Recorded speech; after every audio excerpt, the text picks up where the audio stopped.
ونستعينه ونستغفره ونعوذ بالله من شرور أنفسنا ومن سيئات أعمالنا من يهده الله فلا مضل له ومن يضلل فلا هادي له وأشهد أن لا إله إلا الله وأشهد أن محمدا عبده ورسوله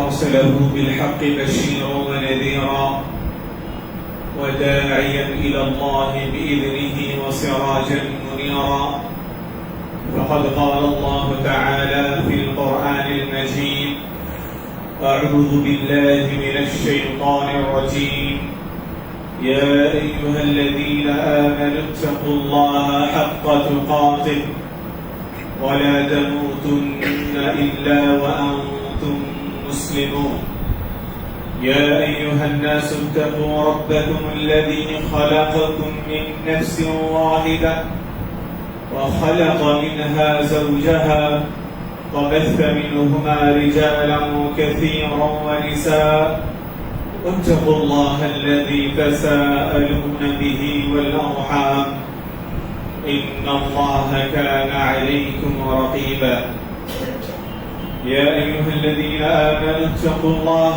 وقولوا قولا سديدا يصلح لكم أعمالكم ويغفر لكم ذنوبكم ومن يطع الله ورسوله فقد فاز فوزا عظيما أما بعد فإن خير الحديث كتاب الله وخير الهدي هدي محمد صلى الله عليه وسلم وشر الأمور محدثاتها وكل محدثة بدعة وكل بدعة ضلالة وكل ضلالة في النار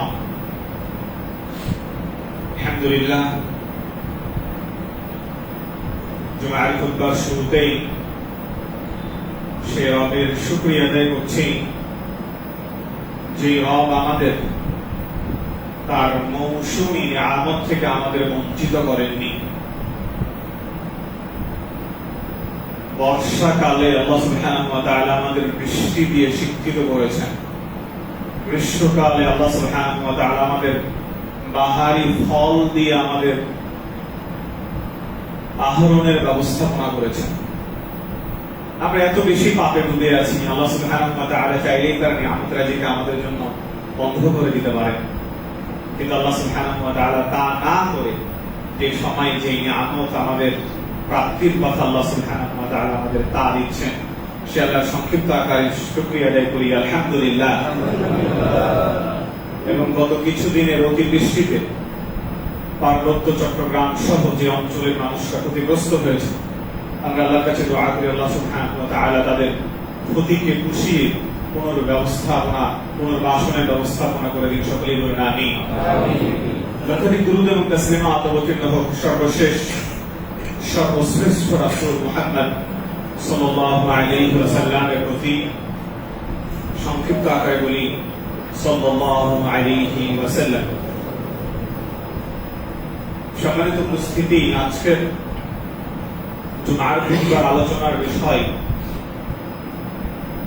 আমাদের মস্তিষ্ককে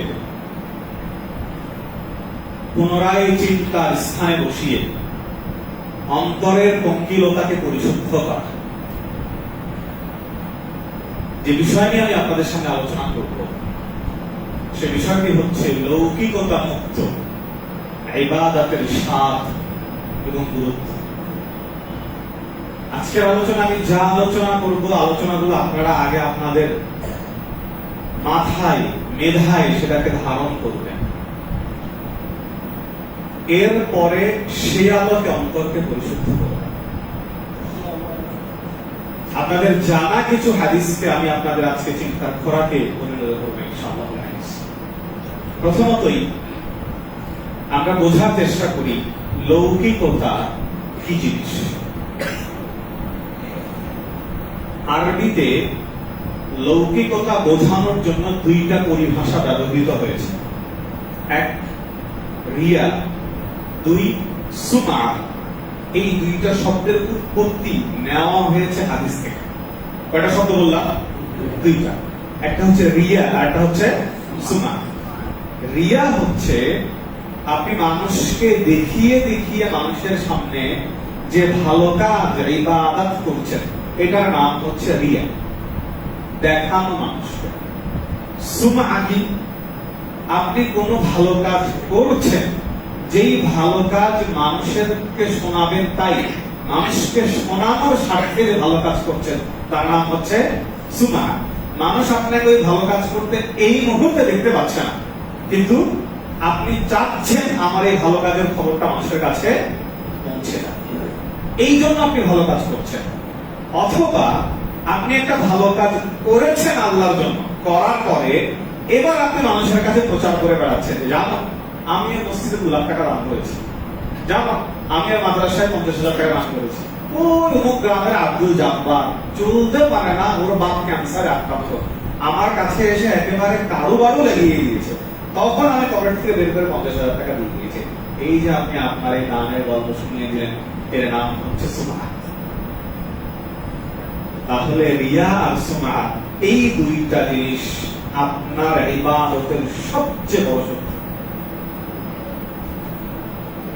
লোক দেখানো এবং লোক শোনানো, এই দুইটা কাজ আপনার ইবাদতের সবচেয়ে বড় শত্রু। কেমন শত্রু? একটা উদাহরণ দেব। আপনাদের করতোয়া নদীর পাশে এক জেলে, সেই জেলে তার জীবন নির্বাহ করে ওই করতোয়া নদীতে মাছ মেরে। তো জেলে সারা রাত ধরে মাছ মেরেছে।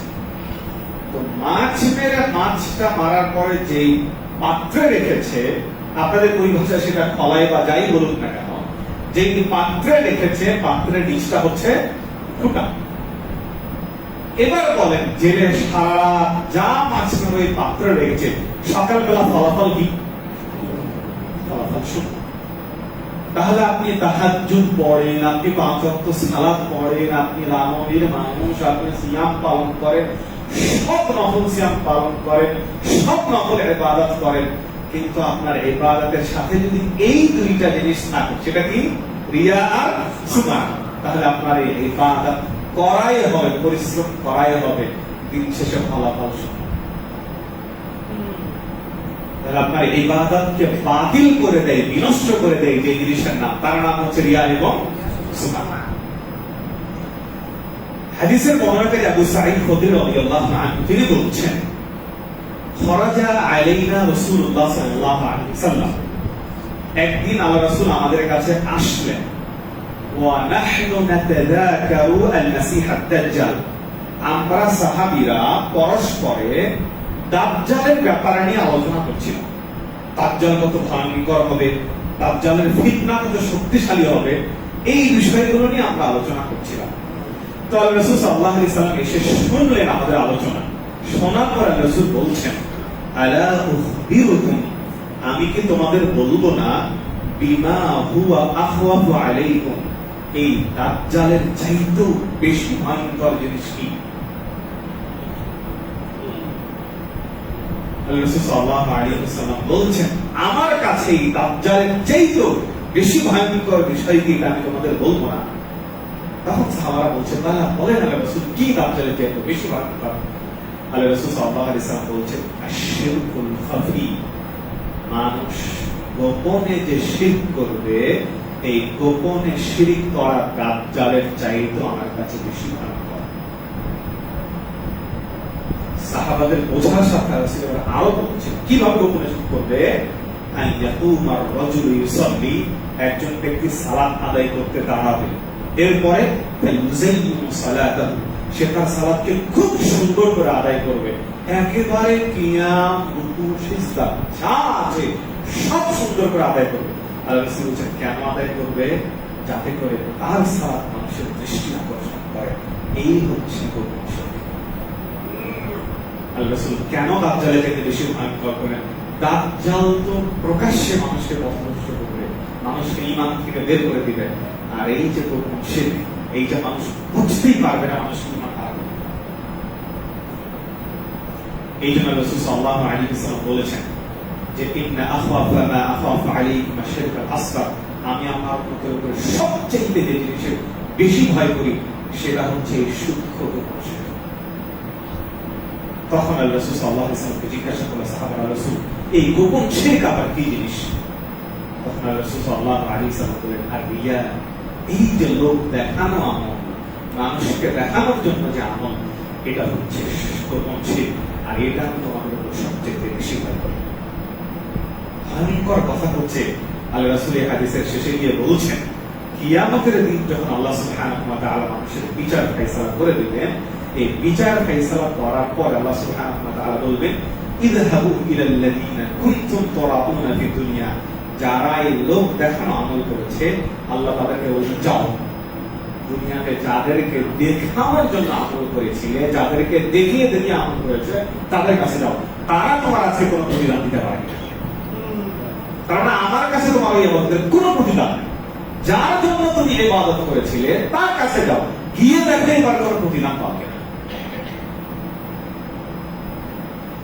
এত বেশি ভয়ঙ্কর জিনিস, এত বেশি মারাত্মক জিনিস এই লোক দেখানো, লোককে জানানোর জন্য। এবং আল্লাহ সুবহানাহু ওয়া তাআলা কোরআনের ভিতরে উল্লেখ করেছেন, লোক দেখানো, লোককে জানানোর জন্য যে আমল, এইটা কাফেরদের বৈশিষ্ট্য। লোককে দেখানো, লোককে জানানোর জন্য যেটা আমল, এইটা মুনাফিকদের বৈশিষ্ট্য। ইসলামের দুই বড় শত্রু মুনাফিক আর কাফেরদের বৈশিষ্ট্য হচ্ছে লোক দেখানো আমল করা। এইটা মুমিনের বৈশিষ্ট্যের জায়গা। কত বেশি গুরুত্ব রাখে এই লোক দেখানো না দেখানো। আমি আপনাকে আপনার পরিচিত একটা হাদিস থেকে বলছেন। এক, আল্লাহ রাসূল সাল্লাল্লাহু আলাইহি ওয়াসাল্লাম বলছেন, 7 শ্রেণীর মানুষকে আল্লাহ সুবহানাহু ওয়া তাআলা আরশের ছায়ায় ছায়া দিবেন। এই হাদিস আমাদের কাছে খুব পরিচিত। তো আল্লাহ রাসূল সাল্লাল্লাহু আলাইহি ওয়াসাল্লাম যে 7 শ্রেণীর ব্যক্তির কথা বলেছেন, এর প্রথম 3টার পর থেকে 4 নাম্বার থেকে 7 নাম্বার পর্যন্ত এই প্রত্যেক জায়গাতে আল্লাহ সুবহানাহু ওয়া তাআলা বলেছেন যে এই সবগুলো হতে হবে আল্লাহর জন্য। এইখানে লৌকিকতার সম্ভাবনা আছে। লৌকিকতা থাকলে আপনি আল্লাহর আরশের ছায়া পাবেন। এক, 4 নম্বরে আল্লাহ সুবহানাহু ওয়া তাআলা বলেছেন, ওয়ারাজুলানি তাহাব্বা ফিল্লাহ, দুজন ব্যক্তি, যেই দুজন ব্যক্তি বন্ধুত্ব করে একমাত্র কার জন্য? আল্লাহর জন্য। আপনি দেখতে পাবেন আমাদের বাংলাদেশে বহু বন্ধুত্বের সম্পর্ক আছে। একসাথে পড়ে বন্ধুত্ব, একই পাড়ায় বসবাস করে বন্ধুত্ব, বিভিন্ন ধরনের বন্ধুত্ব আছে। এবার জিজ্ঞাসা করেন, কয়টা বন্ধুত্ব আল্লাহ সুবহানাহু ওয়া তাআলার জন্য? কিছু আছে দুনিয়ার স্বার্থে, কিছু আছে সামাজিকতা রক্ষার্থে, কিছু আছে সৌজন্য রক্ষার্থে, কিন্তু একমাত্র আল্লাহ সুবহানাহু ওয়া তাআলার সন্তুষ্টির উদ্দেশ্যে দ্বীনের স্বার্থে দুজন মুসলিম বন্ধুত্বের বন্ধনে আবদ্ধ হয়েছে। এইটা সংখ্যায় খুব কম। এই জন্য আল্লাহ এখানে বলেই দিয়েছেন ওটা হতে হবে আল্লাহর জন্য, কারণ আল্লাহ ছাড়া অন্যের জন্য হবে এটার পরিমাণ বেশি। এরপরে 5 নম্বরে আল্লাহ সুবহানাহু ওয়া তাআলা বলেছেন, রাজুলুন তালাবাতহু ইমরাআতুন, একজন পুরুষ যে একজন পুরুষকে আমন্ত্রণ জানিয়েছে একজন মহিলা। কেমন মহিলা? যাতু মানসাবিন ওয়া জামাল, খুব ভালো বংশের, উন্নত বংশের মেয়ে এবং খুব সুন্দরী মেয়ে। সে একজন পুরুষকে প্রস্তাবনা দিয়েছে, কুপ্রস্তাবনা দিয়েছে। এই পুরুষ তখন এই কুপ্রস্তাবনাকে গ্রহণ না করে বলেছে, ইন্নী আখাফুল্লাহ, আমি আল্লাহ সুবহানাহু ওয়া তাআলাকে ভয় করি। বলেন তো, একজন পুরুষকে যদি একজন সুন্দরী নারী এবং ভালো বংশের নারী মন্দ প্রস্তাবনা দেয়, পুরুষ নিজেকে নিবৃত রাখতে পারে কি কারণে? পৃথিবীর কি কারণ আছে যে কারণে সে নিজেকে নিবৃত রাখতে পারে? এক কারণ, সেটা হচ্ছে আল্লাহ সুবহানাহু ওয়া তাআলার সন্তুষ্টি, আল্লাহ সুবহানাহু ওয়া তাআলার ভয়। এর পরের যে পয়েন্ট 6 নম্বরে যারা আরশের নিচে ছায়া পাবে তারা কারা? আল্লাহ সুবহানাহু ওয়া তাআলা বলেছেন, রাজুলুন, ওই ব্যক্তি, তাসাদ্দাকা, যে ব্যক্তি সাদাকা করে, দান করে। কিভাবে? আখফা, গোপনে দান করে। হাত্তা, এত গোপনে দান করে, লা তা'লামু শিমালুহু, তার বাম হাত বুঝতে পারে না, মা তুনফিকু ইয়ামিনুহু, তার ডান হাত কি দান করেছে। এবার আমি আপনাকে জিজ্ঞাসা করি, আল্লাহ তাআলা শুধু দানের কথা এখানে বললেই পারতেন, কিন্তু না, শুধু দান করলে আপনি আরশের নিচে ছায়াতে ছায়া পাবেন। কি লাগবে? আপনার ওই দান হতে হবে লৌকিকতা। আপনি হাতে 100 টাকা আছে, একজন দুস্থ মানুষের মুসাফা করেছেন, মুসাফা করার সময় তার হাতের ভিতরে আপনি 100 টাকা দিয়ে দিয়েছেন, আপনার বাম হাত বুঝতেই পারবেন। এই হচ্ছে ডান হাতে দান করে বাম হাত বুঝতে পারবেন। আচ্ছা, বাম হাত বুঝতে পারলে কি অসুবিধা হতো? অন্য আরেকজন মানুষ বুঝতে পারলে কি অসুবিধা হতো? যখনই বাম হাত বুঝতে পারবে, যখন অন্য মানুষ বুঝতে পারবে, তখনই সেখানে লৌকিকতা ঢুকে যাবে। এই জন্য বলছেন দান করবে, কিন্তু একেবারে আখফা, গোপনে দান করবে, যাতে করে সেখানে কোন লৌকিকতা, লোক দেখানো বিষয় প্রবেশ না।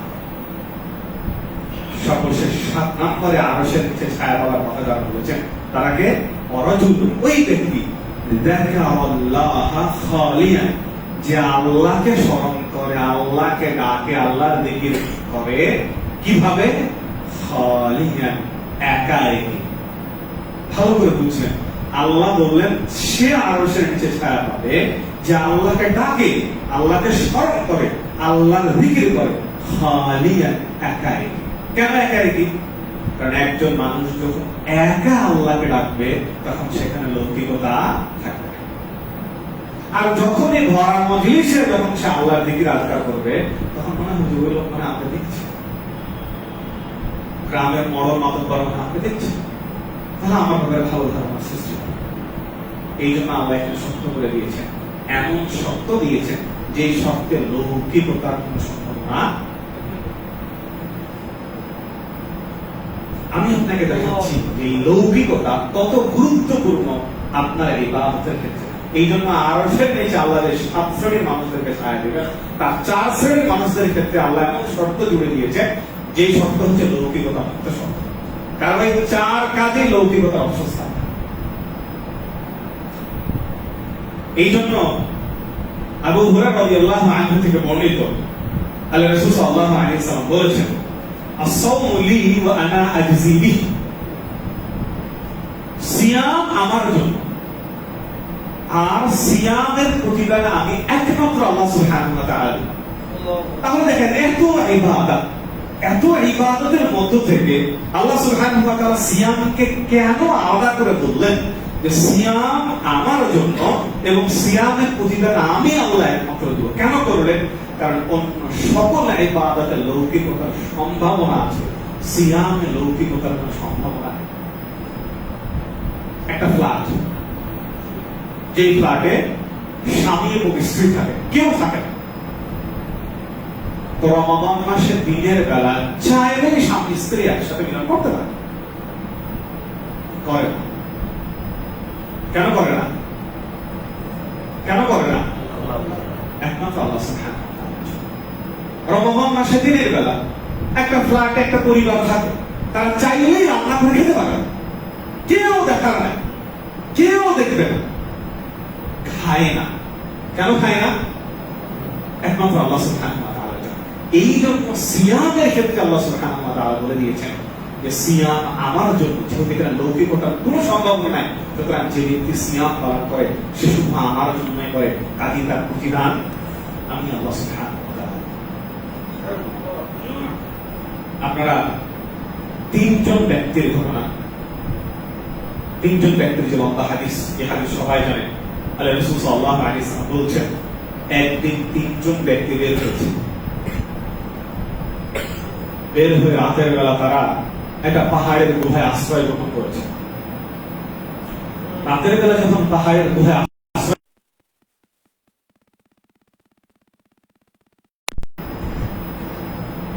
যখন গুহার মুখ বন্ধ হয়ে গেছে, তখন পরস্পর এবার মুক্তির পথ খুঁজছে।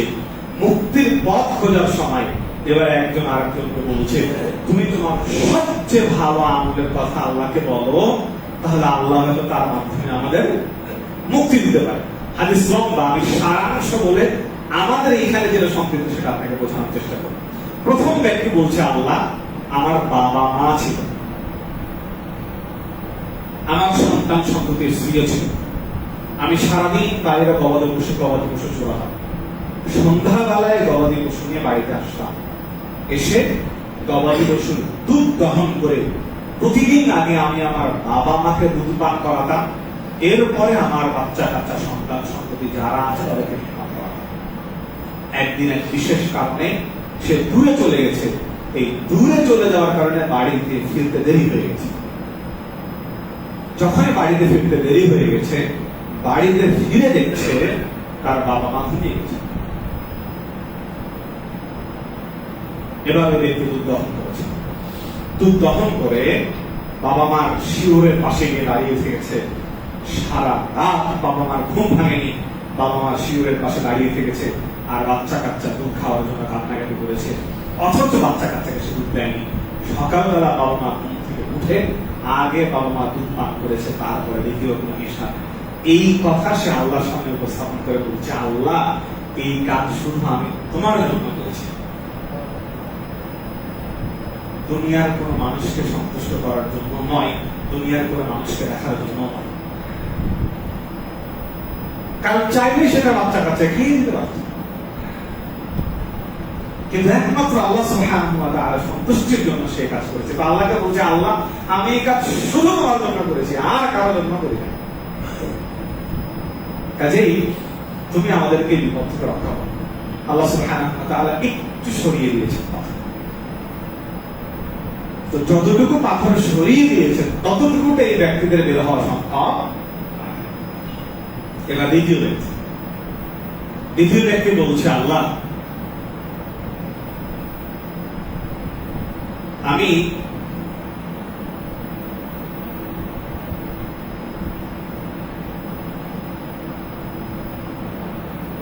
আমার কাছে একজন ব্যক্তি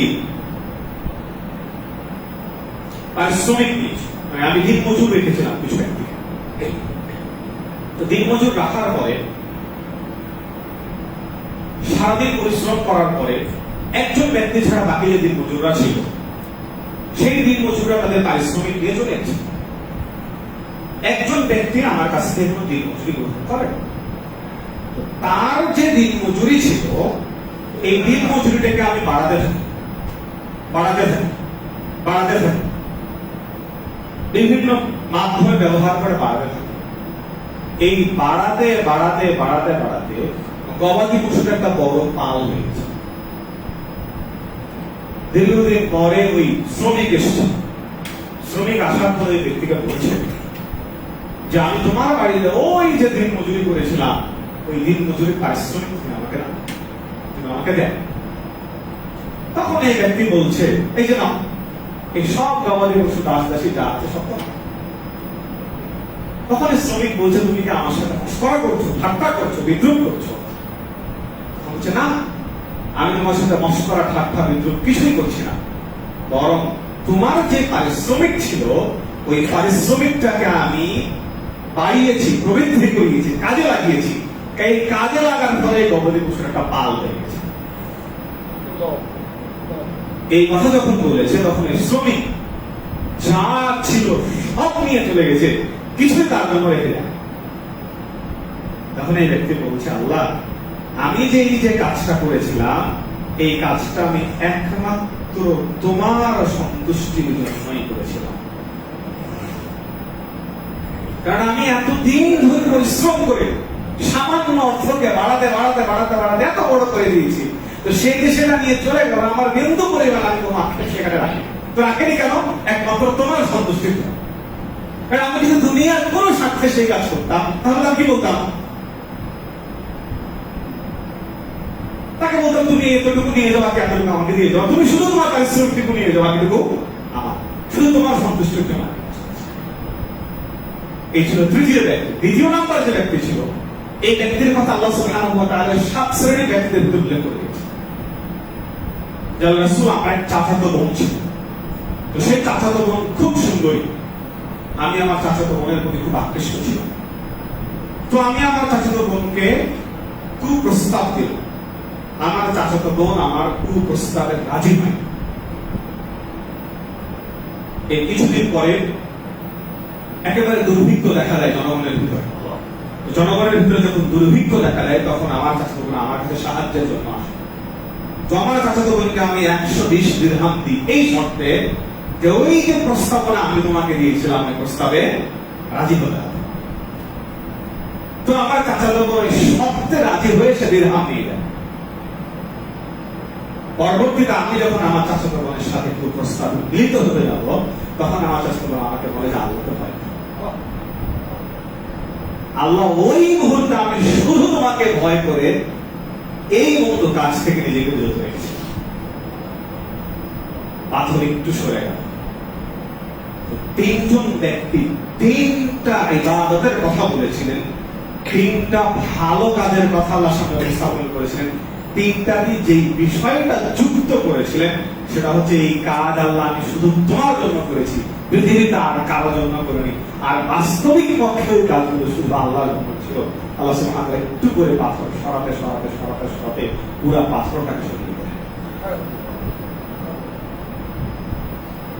আমি আপনাকে দেখাচ্ছিলাম কোন ইবাদত যদি লোক দেখানো বিহীন হয়, মানুষকে না দেখানোর উদ্দেশ্য হয়, তাহলে সেটার প্রভাব এবং গ্রহণযোগ্যতার মাত্রা কমস্ত হয়। আবু হুরায়রা রাদিয়াল্লাহু আনহু থেকে বর্ণিত এই হাদিসটা আপনারা খুব বেশি জানেন। আল্লাহ রাসূল সাল্লাল্লাহু আলাইহি ওয়াসাল্লাম বলেছেন কিয়ামতের দিন যেই তিন শ্রেণীর মানুষের ফায়সালা সবার আগে হবে, সেই তিন শ্রেণীর মানুষের এক শ্রেণীর মানুষ হচ্ছে রাজুল মুশরিকা, ওই ব্যক্তি যেই ব্যক্তি শহীদ হয়েছে। এখন শহীদ হওয়া ভালো কাজ কি ভালো কাজ নয়? ভালো কাজ। আল্লাহ রাসূল সাল্লাল্লাহু আলাইহি ওয়াসাল্লাম বলেছেন কিয়ামতের দিন আল্লাহ সুবহানাহু ওয়া তাআলা এই ব্যক্তিকে ডাকবেন। ডাকার পরে আল্লাহ সুবহানাহু ওয়া তাআলা তাকে যেই সকল নিয়ামত দিয়েছিলেন, জিহাদে অংশগ্রহণ করার সকল ধরনের তাওফিক তাকে দিয়েছিলেন, এগুলো আল্লাহ সুবহানাহু ওয়া তাআলা তার সামনে উপস্থাপন করবেন। তো আল্লাহ যখন তার সামনে উপস্থাপন করবেন ও চিনতে পারবে, বুঝতে পারবে যে হ্যাঁ আল্লাহ আমাকে এই সকল নিয়ামত দিয়েছিলেন, আল্লাহ আমাকে যুদ্ধে অংশগ্রহণ করার তাওফিক দিয়েছেন। আল্লাহ বলেন বিনিময় কি করেছেন? তখন বলে বিনিময়ে আল্লাহ আমি তো আমার নিজের জীবনকে বিলিয়ে দিয়েছি। আল্লাহ রাসূল সাল্লাল্লাহু আলাইহি ওয়াসাল্লাম বলেন আল্লাহ তখন বলবেন কাযাবতা, তুমি মিথ্যা কথা বলছো। বরং তুমি শহীদ হয়েছিলে যাতে মানুষেরা তোমাকে দুনিয়াতে শহীদ বলে। দুনিয়াতে মানুষ তোমাকে শহীদ বলেছে, আল্লাহ সুবহানাহু ওয়া তাআলা নির্দেশ দিবেন তাদেরকে টেনে খেঁচে জাহান্নামের ভিতরে নিক্ষেপ করা হবে। এখানে একটু খেয়াল করে, শহীদ ভালো কাজ, সে আল্লাহর জন্য সত্যি নিজের জীবনকে বিলিয়ে দিয়েছে, জীবনের সবচেয়ে মূল্যবান জিনিসকে সে বিলিয়ে দিয়েছে। পার্থক্য কোথায়? পার্থক্য হচ্ছে জীবন বিলিয়ে দিয়েছে ঠিক, কিন্তু সেটা লোক দেখানোর জন্য। ফলাফলের জীবন বিলিয়ে দিয়ে কোনো লাভ হয়নি। জীবন বিলিয়ে দিয়েও তাকে জাহান্নামের ভিতরে নিক্ষেপ করতে হয়েছে। দ্বিতীয় ব্যক্তি যার ফয়সালা সবার আগে হবে সে হচ্ছে ওই আলেম, ওই কারি যে জ্ঞান অর্জন করেছে, যে কোরআন শিখেছে, এরপরে মানুষদেরকে কোরআন শিক্ষা দিচ্ছে, মানুষদের কোরআন দাওয়াত করে শিখিয়েছে। আল্লাহ সুবহানাহু ওয়া তাআলা তার এই দ্বীন শেখার যে তৌফিক, এই নিয়ামতের কথা আল্লাহ সুবহানাহু ওয়া তাআলা তাকে স্মরণ করিয়ে দিলেন। সেটাকে দেখা আল্লাহকে তৌফিক দিয়েছে। আল্লাহ বলেন বিনিময়ে কি করেছো? আল্লাহ বিনিময়ে তো আমি তোমার দ্বীন প্রচার করেছি, বিনিময়ে আমি মানুষের কোরআন শিখিয়েছি। আল্লাহ সুবহানাহু ওয়া তাআলা বলেন তুমি মিথ্যা বলছো। তুমি এই জন্যই মানুষকে কোরআন শিখিয়েছিলে যাতে মানুষ তোমাকে কারি বলে। তুমি যেটা চেয়েছিলে মানুষ তোমাকে কারি বলেছে। আল্লাহ সুবহানাহু ওয়া তাআলা নির্দেশ দিলেন তাকে টেনে হেঁচড়ে উপরে করে জাহান্নামে নিক্ষেপ করা। কেন? ভালো কাজ তো, দ্বীনের কাজ করেছে, দ্বীনের জন্য নিজের সারা জীবনটাকে ব্যয় করেছে। শুধু যে উদ্দেশ্য ছিল ওই উদ্দেশ্যটা ছিল লোক দেখা। তৃতীয় শ্রেণীর মানুষ আল্লাহ সুবহানাহু ওয়া তাআলা যাকে প্রচুর প্রাচুর্য দিয়েছেন, অর্থ সম্পদ দিয়েছেন, এই প্রচুর প্রাচুর্য অর্থ সম্পদ সে মানুষের কল্যাণার্থে, দ্বীনের কল্যাণার্থে ব্যয় করেছে। আল্লাহ সুবহানাহু ওয়া তাআলা তাকে নিয়ামতের কথা স্মরণ করিয়ে দিবেন, সে তার নিয়ামতকে চিনতে পারে। আল্লাহ বলবেন বিনিময়ে কি করেছেন? বলবে আল্লাহ আমি তো আমার সকল ধন সম্পত্তি দিনের স্বার্থে মানুষের কল্যাণের স্বার্থে ব্যয় করে দিয়েছি। আল্লাহ বলবেন মিথ্যা কথা, আমার উদ্দেশ্য ছিল শুধুমাত্র তোমার মানুষের প্রশংসা পাওয়া, মানুষ তোমাকে দামুরির বলবে, সেই প্রত্যাশা তোমার ছিল। মানুষ তোমাকে দামুরির বলেছে দুনিয়াতে, তুমি তোমার প্রত্যাশার প্রাপ্তি পেয়ে গেছো। আল্লাহ নির্দেশ দিলেন তাকে জাহান্নামের ভিতরে নিক্ষেপ করা। তিনটা অন্যতম বড় ইবাদত।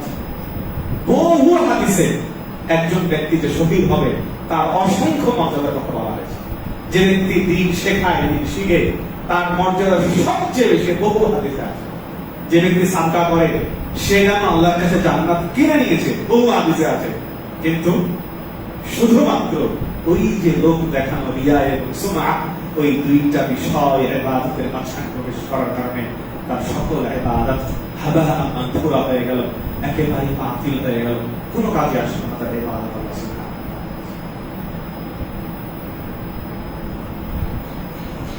আমরা যে সালাতুত তাহাজ্জুদ পড়ি রাতের বেলা শেষ রাতে, এই সালাতুত তাহাজ্জুদ আল্লাহ সুবহানাহু ওয়া তাআলার কাছে খুব প্রিয়।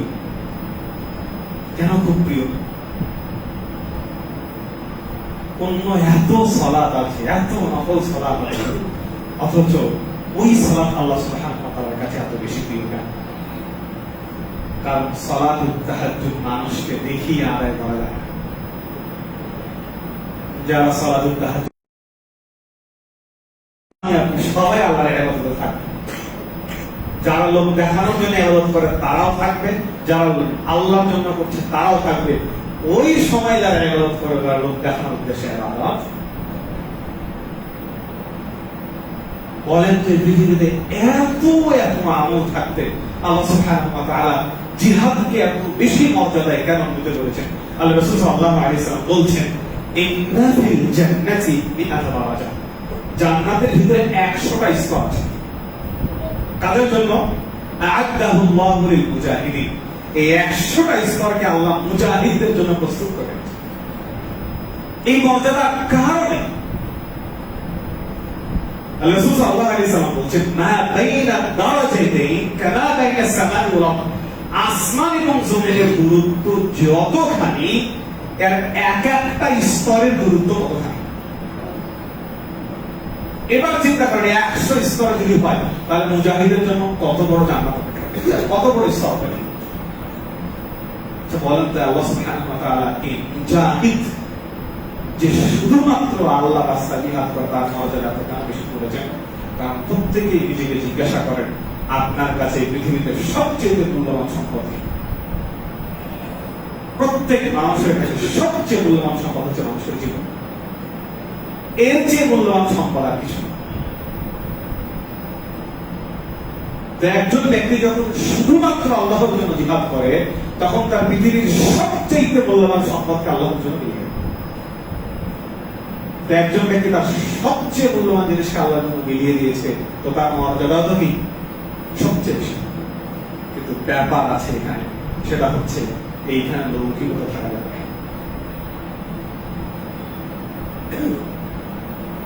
যে দুইটা বিষয় খুব বেশি লৌকিকতার সম্ভাবনা থাকে, সেটা একটা হচ্ছে সালাত। এই জন্য আল্লাহ সুবহানাহু ওয়া তাআলা বলেছেন, ফাওয়াইলুল লিল মুসাল্লিন আল্লাযীনা হুম আন সালাতিহিম সাহুন। তারপর আয়াত আল্লাহ বলেছেন, এই ওয়াইল কাদের জন্য? যারা মানুষকে দেখানোর জন্য সালাত। আল্লাহ সুবহানাহু ওয়া তাআলা সাদাকার কথা যত জায়গাতে বলেছেন, দানের কথা যত জায়গাতে বলেছেন, এর বহু জায়গায় আল্লাহ সুবহানাহু ওয়া তাআলা একমাত্র আল্লাহর জন্য হতে হবে, লৌকিকতা মুক্ত হতে হবে, এটা বহু জায়গায়। কারণ আল্লাহ জানেন যে আমাদের সৃষ্টিগত স্বভাবের ভিতরে একটা আছে যে আমরা এই দুই টাকা খুব বেশি মানুষকে দেখানোর জন্য। এবারে আসে আমাদের ইবাদতের ভিতরে যদি লৌকিকতা বা লোক দেখানোর বিষয় মিলে যায়, তাহলে আমাদের ইবাদত কি বাতিল কি বাতিল? এখন থেকে যে কথাগুলো বলবো এটা একেবারে মাথার ভিতরে গেঁথে নেই। একজন মানুষের ইবাদতে যদি লোক দেখানোর বিষয় মিশ্রিত হয়ে যায়, তার প্রথমত তিনটা অবস্থা হতে পারে। একজন ব্যক্তি ইবাদত যখন শুরু করে, ইবাদতের শুরু থেকেই তার উদ্দেশ্য হচ্ছে লোক দেখানো। কিভাবে? আমাদের দেশের নেতা কর্মীরা যারা নির্বাচন কেন্দ্রিক মাথায় টুপি দিয়ে নামাজ পড়ে, এই নির্বাচন পার হয়ে গেলে মসজিদের সাথে আর কোনো সম্পর্ক থাকে না, বলেন এই সালাত কার জন্য? এই সালাতের শুরু থেকে লোক দেখা না, এই সালাত বাতিল। আপনার বাড়িতে একজন মেহমান এসেছে, যে মেহমান আপনার খুব কাছের মেহমান, তো সেই মেহমান নামাজি মানুষ, অথবা মনে করেন বাইরে থেকে একজন সাহেব এসেছেন আপনার বাড়িতে আজকে মেহমান, তো সাহেব তো সালাত পড়েন, উনি তো মসজিদে আসবেন, কিন্তু আপনি কোনোদিন মসজিদের মধ্যে দেখেন। তো এখন মনে মনে ভাবছেন সাহেব তো আসরের সালাতে যাবে, আমি যদি এখন আসরের সালাতে না যাই সাহেবের সাথে, তাহলে সাহেব কি মনে করে? তখন আপনি সাহেবের সাথে সাথে কোথায় এসেছেন? আসরের সালাতে এসেছেন। কার জন্য? সাহেবকে দেখাবেন। সাহেব আসরের পরে দাস দিয়ে বিদায় হয়ে গেছে, আপনার মাগরিব থেকে সালাত দেয়া হয়ে গেছে। তাহলে এই সালাতের শুরুই হচ্ছে লোক দেখানো দিয়ে, লৌকিকতা দিয়ে। এই ইবাদত বাতিল। 2 নম্বর স্তর, সালাতের শুরুর দিক ছিল আল্লাহর জন্য, সালাতের মাঝে এসে হয়ে গেছে লোক দেখানো বিষয়। আবার বলছি, সালাতের শুরু হয়েছিল বা ইবাদতের শুরু হয়েছিল আল্লাহর জন্য, ইবাদতের মাঝখানে এসে বিষয়টা হয়ে গেছে লোক দেখানো। কিভাবে? এইটার 2টা ধরন হতে পারে। এক, যে ইবাদতের শুরু এবং শেষকে আলাদা করা যায়, বিচ্ছিন্ন ইবাদত। আর দ্বিতীয় ক্যাটাগরি হচ্ছে যে সালাতের শুরু এবং শেষকে বিচ্ছিন্ন করা যায় না, একই ইবাদত। আমি আপনাকে উদাহরণ দিয়ে বোঝাচ্ছি, বুঝতে সহজ। আপনার কাছে 100 টাকা আছে, তো আপনি মসজিদে একবার 50 টাকা দান করবেন, একমাত্র আল্লাহ সুবহানাহু ওয়া তাআলা সন্তুষ্টির জন্য দান করেছেন। পরে আবার 50 টাকা দান করেছেন, পরের যেই 50 টাকা দান করেছেন, এই 50 টাকা দান করেছেন মসজিদের সভাপতি সাহেবকে খুশি করার। এইখানে দান দুইটাকে আলাদা করা যায়, প্রথম অংশ এবং শেষ অংশকে আলাদা করা হচ্ছে। তাহলে এখানে প্রথম অংশ যেটা ছিল শুধুমাত্র আল্লাহর জন্য, ওইটুকু গ্রহণযোগ্য। পরে সভাপতি সাহেবকে খুশি করার জন্য যেটুকু করেছেন সেটুকু বাতিল। 2 নম্বর ইবাদত, যেই ইবাদতকে আলাদা করা যায় না। যেমন আপনি বাড়ি থেকে হাঁটতে হাঁটতে মসজিদে এসেছেন, সালাত আদায় করবেন, তাই তো আল্লাহর জন্য সালাত আদায় করে শুরু করেছেন। 1 রাকাত হয়েছে, 2 রাকাত হয়েছে। এই 2 রাকাত হওয়ার পরে দেখছেন যে আপনার পাশে এসে দাঁড়িয়েছে এলাকার এমপি সাহেব, অথবা আপনার শ্বশুর মশাই, অথবা এলাকার কোনো সম্ভ্রান্ত ব্যক্তি। তখন আপনি তাকে দেখে আপনার সালাতের ধরন পাল্টিয়ে দিলেন। প্রথম 2 রাকাত পড়েছিলেন 3 মিনিটে, এবার তার সামনে সালাত খুব ভালো দেখাতে হবে, তখন সালাতের পরিধি লম্বা করে দেবেন। তার মানে আপনি প্রথম যখন সালাতটা শুরু করেছিলেন, তখন সালাত শুরু করেছিলেন আল্লাহর জন্য। সালাতের মাঝখানে এসে আপনার নিয়াতে পরিবর্তন ঘটে গেছে, নিয়াতের পরিবর্তন ঘটে আপনার উদ্দেশ্য হয়ে গেছে মানুষকে দেখানোর জন্য।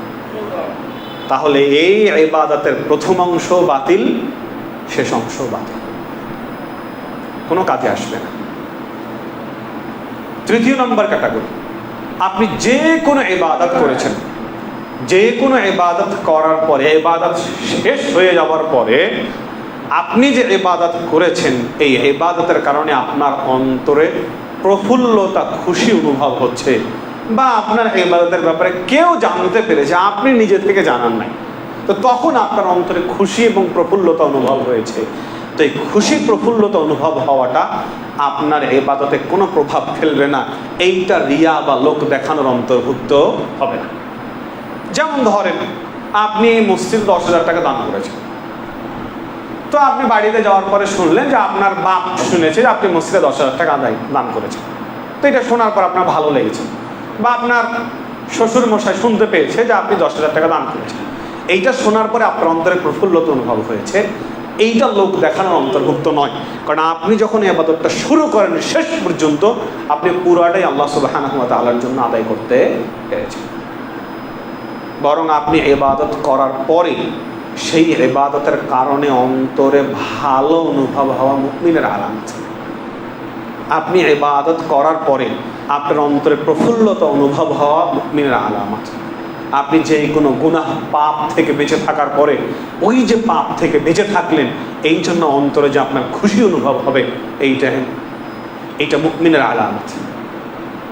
তাহলে আপনার ইবাদতের শুরু যদি লোক দেখানো হয় তাহলে বাতিল। ইবাদতের মাঝখানে এসে যদি লোক দেখানো প্রবেশ করে তাহলে এক ইবাদত হলে পুরাটাই বাতিল। ভিন্ন ভিন্ন ইবাদত হলে যেই অংশটুকুতে লৌকিকতা লোক দেখানো প্রবেশ করেছে সেইটুকু আপনার বাতিল হয়ে যাবে, কোনো গ্রহণযোগ্যতা আল্লাহ সুবহানাহু ওয়া তাআলার কাছে থাকবে না।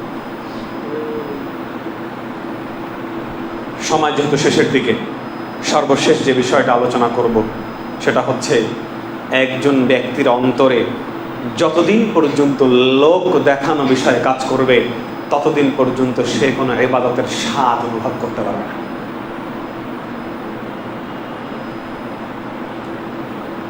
আবারও কথাটা বলছে, একজন মানুষের অন্তরে যতদিন পর্যন্ত লৌকিকতা লোক দেখানো বিষয় থাকবে ততদিন পর্যন্ত সে ইবাদতের স্বাদ অনুভব করতে পারবে না। আমি আপনাকে দুইটা উদাহরণ দিই। এটা একটা দেওয়াল।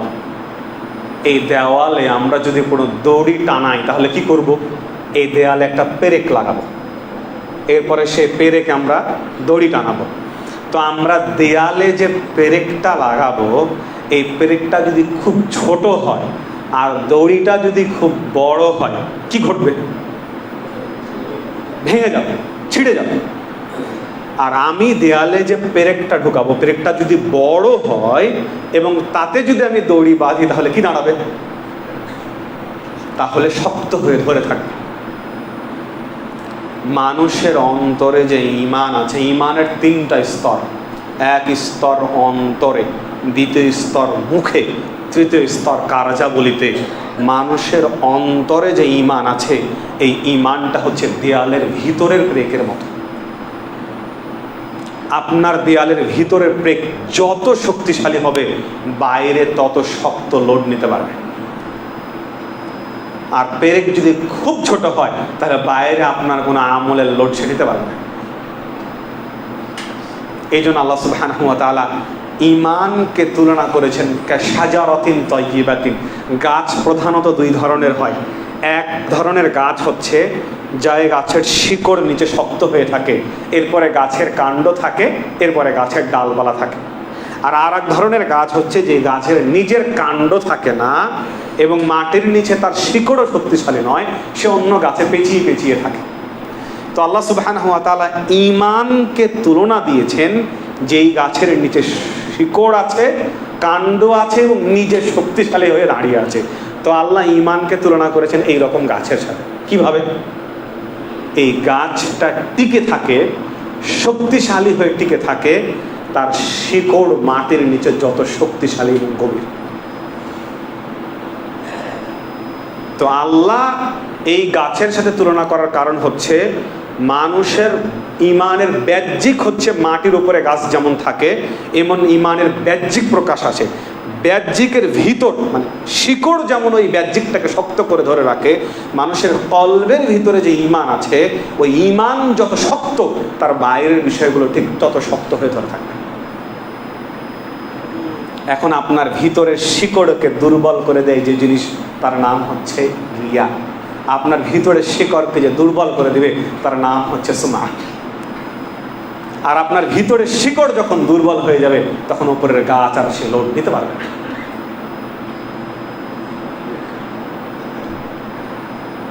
এবার আমি আপনাকে কিছু উদাহরণ দিই, আপনি প্রত্যেকেই নিজের জীবনের সাথে মিলিয়ে দেখবেন আপনি এই স্বাদ অনুভব করেন কিনা। যদি আপনি এই স্বাদ অনুভব করেন, বুঝতে পারেন, তাহলে বুঝবেন আপনার শিকড় মজবুত আছে ঈমানের কলবের ভিতরে। আর যদি এই স্বাদ আপনি বুঝতে না পারেন তাহলে বুঝবেন যে না, আমার শিকড়ে ওই রিয়াস মার গুণ হয়তো ধরে গেছে।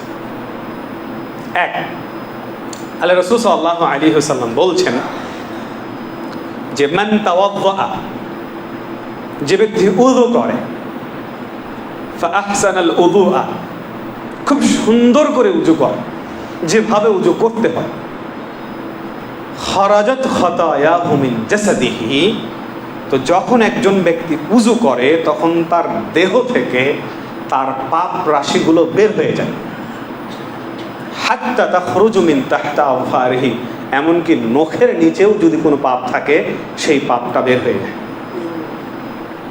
এবার আমি আপনাকে জিজ্ঞাসা করি, আমরা তো দিনের ভিতরে ন্যূনতম 5 বার বা 4 বার বা 3 বার উজু করি, তো আপনি যখন উজু করছেন, উজু করার সময় আপনার কি কখনো এই অনুভূতি হচ্ছে যে এই যে উজুর পানির ফোঁটাটা পড়লো, এইখানে আল্লাহ সুবহানাহু ওয়া তাআলা আমার গুনাহগুলোকে মার্জনা করে দিচ্ছে? আপনার কখনো এই অনুভব হয়েছে? 2, ওমর রাদিয়াল্লাহু আনহু বলছেন, একদিন আমরা রাসূল সাল্লাল্লাহু আলাইহি সাল্লামের সাথে বসেছিলাম, তো এমত অবস্থায় একজন ব্যক্তি আমাদের কাছে আসলো, শাদীদু বায়াদি থিয়াব, একবারে ধবধবা সাদা কাপড় পরে, শাদীদু সাওয়াদি শা'র, চুলগুলো একেবারে কালো কুচকুচে, এসে আল্লাহ রাসূল সাল্লাল্লাহু আলাইহি সাল্লামের সাথে বসলো। বসে ফাসনাদা রুকবাতাইহি ইলা রুকবাতাই, আল্লাহ রাসূল বসেছিলেন, আল্লাহ রাসূলের হাঁটুর সাথে হাঁটু লাগিয়ে দিল। এরপরে সে তার হাঁটুর তালুকে আল্লাহ রাসূল সাল্লাল্লাহু আলাইহি সাল্লামের উরুর উপরে রাখলেন। এবার আল্লাহ রাসূলকে জিজ্ঞাসা করছে, আল্লাহ রাসূল বলেন ইসলাম কি? আল্লাহ রাসূল সাল্লাল্লাহু আলাইহি সাল্লাম উত্তর দিলেন, ইসলাম হচ্ছে আশহাদু আল্লা ইলাহা ইল্লাল্লাহ ওয়া আশহাদু আন্না মুহাম্মাদান আবদুহু ওয়া রাসূলুহু, এরপরে সালাত আদায় করা, সিয়াম পালন করা, হজ, যাকাত, শেষ। আল্লাহ রাসূল উত্তর দেওয়ার পরে বলছেন সাদাকাতা। এবারে প্রশ্নকারী বলছে আপনি সঠিক বলেছেন। আল্লাহ রাসূলকে আবার জিজ্ঞাসা করছেন, এবার আপনি বলেন ইমান কি? তো রাসূল বলেন, ইমান হচ্ছে আল্লাহর প্রতি ঈমান আনয়ন করা, মালায়েকা ফেরেশতাদের প্রতি ঈমান আনয়ন করা, আসমানি কিতাবের উপর ঈমান আনয়ন করা, আসমানি যে রাসূলগুলো এসেছেন তাদের প্রতি ঈমান আনয়ন করা, আখিরাতের প্রতি ঈমান আনয়ন করা, কদরের ভালো এবং মন্দের প্রতি ঈমান আনয়ন করা। সে বলতে সত্য বলেছেন। তো সাহাবারা বলছেন আমি আশ্চর্য হয়ে আছি, উনি নিজেই জিজ্ঞাসা করছে, আবার আল্লাহ রাসূল উত্তর দেওয়ার পরে নিজেই আবার বলছে আপনি কি বলেছেন? সঠিক বলেছেন। তৃতীয় যে বিষয়টা জিজ্ঞাসা করছে সেটা হচ্ছে, আল্লাহ রাসূল আপনি বলেন দেখি ইহসান কি?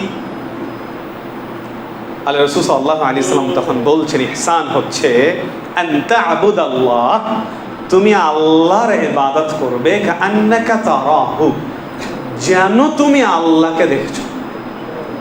ফাইল্লাম তাকুন তারাহু, যদি তুমি দেখতে পাচ্ছ এটা অনুভব না হয়, তাহলে তিনি তোমাকে দেখছেন। এইটুকু হচ্ছে আমাদের আলোচনা, আমি আপনাকে বোঝাবো। এবার আমরা তো 5 ওয়াক্ত সালাত আদায় করি, নফলও করি। আপনি সালাত পড়ার সময় এই অনুভূতি আপনার ভিতরে কখনো হয়েছে কিনা যে আমি যেন আল্লাহকে দেখছি? আল্লাহকে দেখা সম্ভব নয়, এই জন্য হাদিসের ভিতরে এসেছে যেন তুমি আল্লাহকে দেখছো, এটা অনুভব করা। এবার আপনি তো সালাত আদায় করি, সালাত আদায় করার সময় এই অনুভব আমার আপনার ভিতরে কখনো হয়েছে কিনা যে আমি আল্লাহ সুবহানাহু ওয়া তাআলাকে দেখতে পাচ্ছি? এর পরের স্তর বলা হয়েছে যেন আল্লাহ আমাকে দেখছেন। এইটা আপনার অনুভব হয়েছে কিনা যে আল্লাহ সুবহানাহু ওয়া তাআলা আমাকে দেখছেন? চিন্তা করেন সবাই নিজে নিজে। এইটা যদি অনুভব আপনার ভিতরে না হয়ে থাকে, তাহলে আপনি এবার চিন্তা করেন আপনার যে ঈমানের শিকড় কলবের ভিতরে আছে সেটা মজবুত শিকড় নয়। আল্লাহ রাসূল সাল্লাল্লাহু আলাইহি ওয়াসাল্লাম বলছেন, তোমরা যখন মসজিদে থুথু আসবে তোমাদের মুখে সালাত অবস্থায়, তখন তোমরা সামনে ফেলিও না, আল্লাহ আছেন। ডানে ফেলিও না, মালাইকারা আছেন। ফেলতে হলে কোথায় ফেলো? বাম দিকে ফেলো। আও অথবা তাহতা কদামাই, পায়ের নিচে ফেলো। এবার আপনি বলেন তো আপনার অনুভব হয় কিনা যে আমার ডানে ফেরেশতা আছে?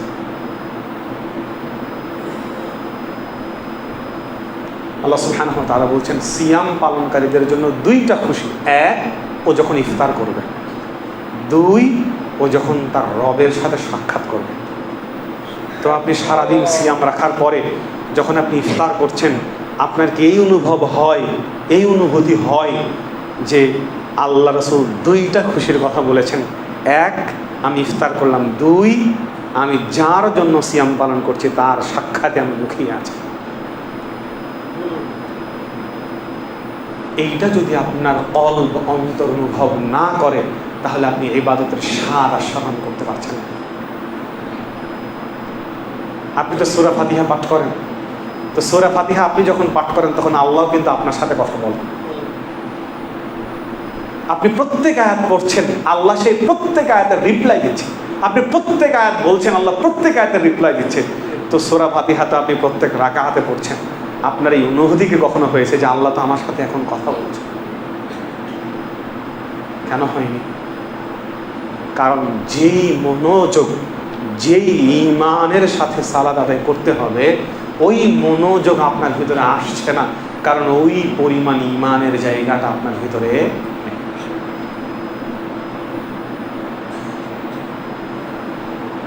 আমরা তো মসজিদে সবাই দান করি, স্বাভাবিকভাবেই করি, জুমার দিনেও করি, অন্য সময়েও করি।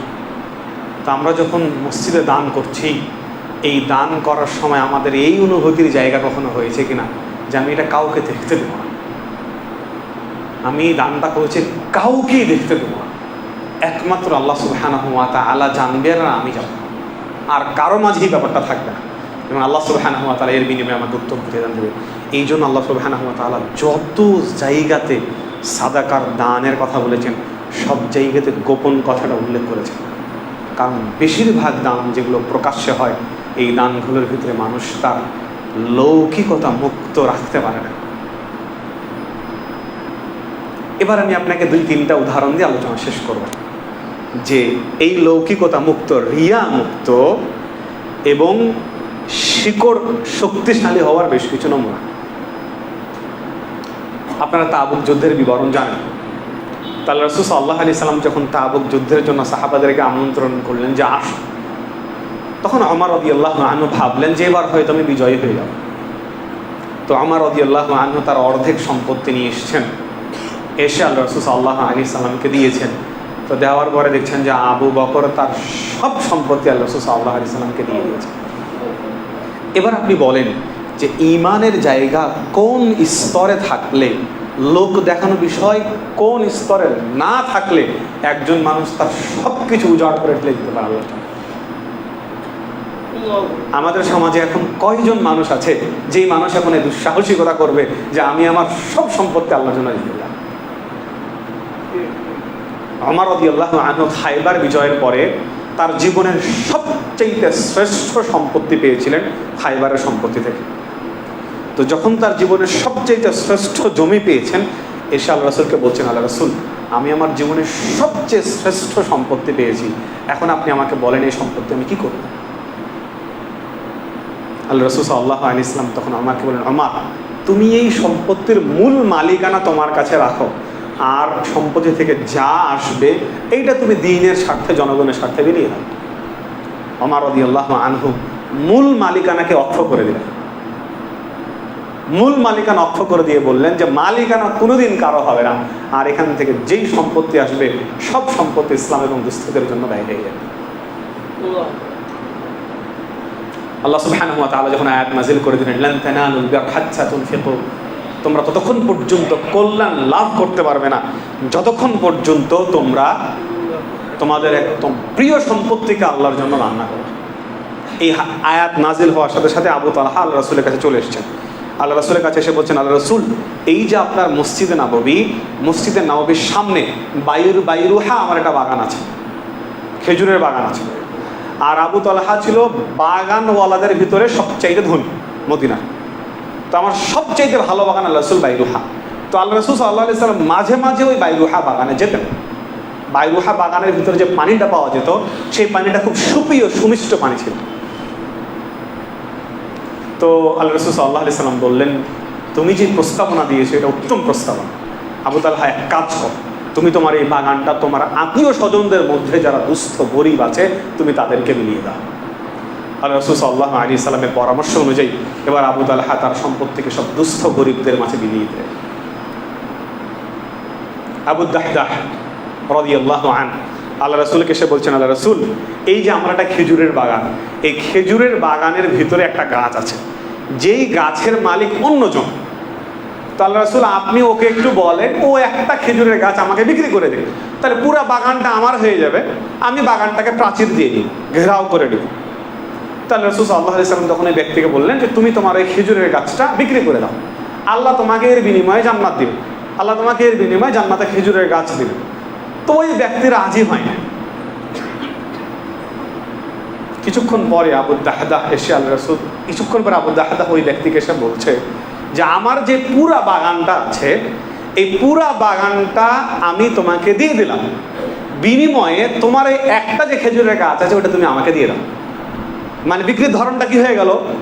উল্টে গেল, যে আমার পুরা খেজুরের বাগান আমি তোমাকে দিয়ে দিচ্ছি, আর তোমার যে একটা গাছ আছে খেজুরের বাগানের ভিতরে ওইটা তুমি আমাকে দিয়ে দাও। এবার বলেন রাজি হবে না হবে না? রাজি হয়ে গেছে, ঠিক আছে, পুরা খেজুরের বাগান আমার, এই একটা গাছ তোমার। এবার ওই একটা খেজুরের গাছ কিনে নিয়ে আল্লাহ রাসূল সাল্লাল্লাহু আলাইহি সাল্লামের কাছে আবু দাহদাহ চলে গেছে, গিয়ে বলছে আল্লাহ রাসূল এই যে নেন, ওই একটা খেজুরের গাছ আমি কিনে নিয়েছি, ওই একটা খেজুরের গাছ এবার আপনি ওকে দিয়ে দেন, আর আপনি যে বলেছিলেন জান্নাত, বা জান্নাতটা আমাকে দিয়ে দেন। আল্লাহ রাসূল সাল্লাল্লাহু আলাইহি ওয়াসাল্লাম ওই একটা খেজুরের গাছ তাকে দিয়ে দিলেন, দিয়ে আবু দাহদাহের প্রশংসা করলেন। আবু দাহদাহ এবার বাড়িতে এসে উম্মু দাহদাহকে বলছে যে তুমি বাগান থেকে বের হয়ে যাও, বাগান আমি জান্নাতের একটা খেজুর গাছের বিনিময়ে বিক্রি করে দিয়েছি। তার স্ত্রী উম্মু দাহদাহ বলছে আপনি কতই না উত্তম কাজ করে এসেছেন, এই কাজকে আমি আপনি এখন করতে পারবো, আর এই সমর্থন কি এখন আমার আপনার স্ত্রীরা করতে পারবো? আমি আপনাকে কয়েকটা হাদিস শুনিয়ে দেখাতে চাইলাম শুধুমাত্র সাদাকার বা দানের বিষয়, যে তাদের ঈমানের শিকড় কত শক্তিশালী ছিল। আর আমরা এখন আমাদের যুব সমাজ, আমাদের ইবাদতের অবস্থা তো যাচ্ছে তাই, আমরা এখন ঈমান কুফরের পার্থক্যই বুঝি না। এই ঈমান কুফরের পার্থক্য বুঝি না বলেই আমরা একটা সহজ স্লোগান বানিয়ে দিয়েছি যে খেলাধুলার মাঝখানে ধর্ম টানতে যাবে না।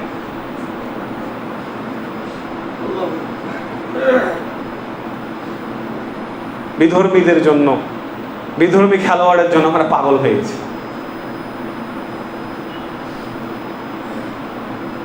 যারা শুধুমাত্র জুমার সালাত পড়েন, আজকে যারা জুমার সালাত পড়তে এসেছেন, আমি আপনাদের জিজ্ঞাসা করি আপনারা কেন আজকে সালাত পড়তে এসেছেন? কি জন্য আপনারা সালাত পড়তে আসলেন? আছে এই সালাত আপনার কি কাজে দিবে? আপনি নিজেকে জিজ্ঞাসা করেন, আজকের আলোচনা শুরু থেকে শেষ পর্যন্ত শোনার পরে আপনি নিজেকে জিজ্ঞাসা করেন আপনার এই ইবাদতের জায়গা কোথায়? এইটাকে আল্লাহর জন্য আপনি আদায় করছেন? কি কাজে দিবে আপনার এই ইবাদত? সম্মানিত উপস্থিতি, আমরা যদি আমাদের ঈমানের শিকড়কে দৃঢ় করতে চাই, তাহলে আমাদের জন্য যেটা করণীয়, সেই করণীয় হচ্ছে আমাদের অন্তর থেকে, এই অন্তর থেকে লোক দেখানো রিয়াসুমাকে একেবারেই ডিলেট করে দিতে হবে। তাহলে আমাদের ঈমানের শিকড় মজবুত হবে, তখনই আমরা প্রত্যেক ইবাদতের স্বাদ বুঝতে পারবো। আপনি যখনই আপনার ঈমানের শিকড় মজবুত হয়ে যাবে, তখন আপনি এই যে জুমার সালাত পড়লেন, খুতবা শুনলেন, এই খুতবা শোনার জুমার সালাতের পরে অন্তরে একটা প্রশান্তি অনুভব করবেন। আর যতদিন পর্যন্ত এটা মজবুত করতে পারবেন না, ততদিন পর্যন্ত আপনি স্বাদ অনুভব করতে পারবেন না। তাহলে 1, 2 নম্বর, এই রিয়া এবং সুমাকে দূর করার জন্য আমি আজকে আপনাদের একটা দোয়া শিখিয়ে দিই, যেই দোয়া আল্লাহ রাসূল সাল্লাল্লাহু আলাইহি ওয়াসাল্লাম শিখিয়ে দিয়েছেন। এই দোয়াটা আপনারা বেশি বেশি পাঠ করার চেষ্টা করবেন ইনশাআল্লাহ। মাহকিল বিন ইয়াসার রাদিয়াল্লাহু আনহু বলছেন যে একদিন আমরা আবু বকর রাদিয়াল্লাহু আনহুকে সাথে নিয়ে আল্লাহ রাসূল সাল্লাল্লাহু আলাইহি ওয়াসাল্লামের কাছে গেলাম। তো তখন আল্লাহ রাসূল সাল্লাল্লাহু আলাইহি ওয়াসাল্লাম আবু বকরকে বলছেন, আবু বকর, লাশিরকু ফীকুম আখফা মিন দাবিবিন নামল। একটা পিঁপড়া যখন চলে, এই পিঁপড়া যত স্লো মোশনে চলে, যত ধীরে ধীরে চলে, যত নিঃশব্দে চলে, তোমাদের অন্তরে এমন শিরক নিঃশব্দে চলে। যে শিরকের কথা আমি আপনাদের এতক্ষণ ধরে বোঝাচ্ছি, যে গোপন শিরক, আপনি বুঝতেই পারছেন না যেটা আল্লাহর জন্য হওয়ার কথা ছিল সেটা অন্য কারোর জন্য হয়ে গেছে। তাহলে রাসূল আবু বকরকে বলছেন, আবু বকর, তোমাদের এই অন্তরের ভিতরে পিঁপড়া যেমন ধীরে ধীরে চলে, এই গোপন শিরকও তোমাদের ভিতরে এমন ধীরে ধীরে চলে। আল্লাহ রাসূল সাল্লাল্লাহু আলাইহি ওয়াসাল্লাম বলছেন, তখন আবু বকর আল্লাহ রাসূলকে বলছেন, আল্লাহ রাসূল, শিরক কি শুধু আল্লাহর সাথে অন্য কাউকে ইলাহ হিসেবে গণ্য করা নয়, এছাড়াও কি আবার শিরক আছে নাকি? আল্লাহ রাসূল সাল্লাল্লাহু আলাইহি ওয়াসাল্লাম একই কথা বললেন, পিঁপড়া যেভাবে চলে তোমাদের অন্তরের ভিতরে শিরক সেভাবে চলে। এরপরে রাসূল সাল্লাল্লাহু আলাইহি ওয়াসাল্লাম আবু বকরকে একটা দোয়া শিখিয়ে দিলেন, আবু বকর তুমি যদি এই দোয়া পড়তে পারো তাহলে আল্লাহ সুবহানাহু ওয়া তাআলা তোমার ভিতরে বড় এবং ছোট যত ধরনের শিরক থাকুক না কেন সেটাকে দূরীভূত করে দেবে। কি সেই দোয়া? আল্লাহুম্মা ইন্নী আউযু বিকা আন উশরিকা বিকা ওয়া আনা আ'লাম ওয়া আস্তাগফিরুকা লিমা লা আ'লাম। আবার বলছে তাদের মুখস্থ নাই, মুখস্থ করেন। আল্লাহুম্মা ইন্নী আউযু বিকা আন উশরিকা বিকা ওয়া আনা আ'লাম ওয়া আস্তাগফিরুকা লিমা লা আ'লাম। অর্থ হচ্ছে আল্লাহুম্মা, হে আল্লাহ, ইন্নী আউযু বিকা, আমি তোমার কাছে আশ্রয় প্রার্থনা করছি, আন উশরিকা বিকা, আল্লাহ আমি তোমার সাথে শিরক করে বসবো, ওয়া আনা আ'লাম, জেনে শুনে, আমি জেনে শুনে তোমার সাথে শিরক করে বসবো, এ থেকে তুমি আমাকে রক্ষা করো, হেফাজত করো। আর কি? ওয়া আস্তাগফিরুকা লিমা লা আ'লাম, না জেনে যদি আমি তোমার সাথে কোনো শিরক করে বসি তাহলে সেই পাপ থেকে তুমি আমাকে ক্ষমা করো। চেষ্টা করবেন এই দোয়াটা বেশি বেশি ঘন ঘন পাঠ করার, তাহলে অগোচরেও যদি আপনার কোনো লোক দেখানো আমল হয়ে যায় আল্লাহ সুবহানাহু ওয়া তাআলা আপনাকে সেই আমল থেকে রক্ষা করবেন ইনশাআল্লাহ। আল্লাহ সুবহানাহু ওয়া তাআলা আমাদের আমলগুলোকে পরিশুদ্ধ পরিচ্ছন্ন করে দিক সকল ধরনের আমলের বিপদ থেকে। সেই দোয়া আল্লাহর কাছে করে, সেই দাবি আল্লাহর কাছে রেখে আজকের আলোচনা এখানে শেষ করছি। ওয়া আখিরু দাওয়ানা আলহামদুলিল্লাহি রাব্বিল আলামিন।